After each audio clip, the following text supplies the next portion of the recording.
আসসালামু আলাইকুম ঘটক, কেমন আছেন আপনি? আমার বাড়ির দিকে তো আসেনি না। সমস্যা কি?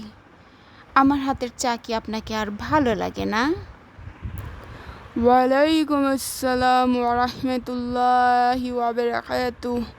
এই তো ভাবি, আল্লাহর দোয়ায় ভালো আছি। আর এসেছি তো আপনার হাতের চা খাওয়ার জন্যই। ভাই শোনেন, শুধু চা খাইলে তো আর হবে না। আমার একটা ভালো পাত্রের দরকার, বুঝছেন, আমার ভাতিজির জন্যে। হ্যাঁ হ্যাঁ ভাবি, বলেন আপনার কেমন পাত্র প্রয়োজন। আমার ঝুলিতে অনেক পাত্র আছে, BCS cadre, doctor, engineer, teacher, বিদেশে থাকে, বিজনেসম্যান, কি চাই আপনার বলেন, সব হাজির হয়ে যাবে। আরে তাই তো, আপনাকে চা খাওয়ানোর জন্য এতই ব্যস্ত হয়েছি আমি।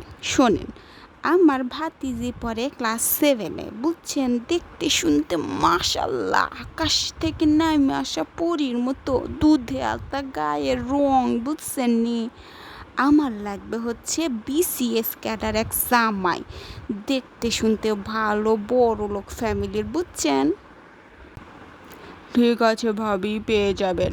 আপনি শুধু আপনার ভাতিজির একটা ছবি আমাকে দিয়ে দেন, আমি পরশুদিন ছেলেদের ছবির একটা লিস্ট আপনার হাতে দিয়ে দিব। ঠিক আছে ভাবি, আসি।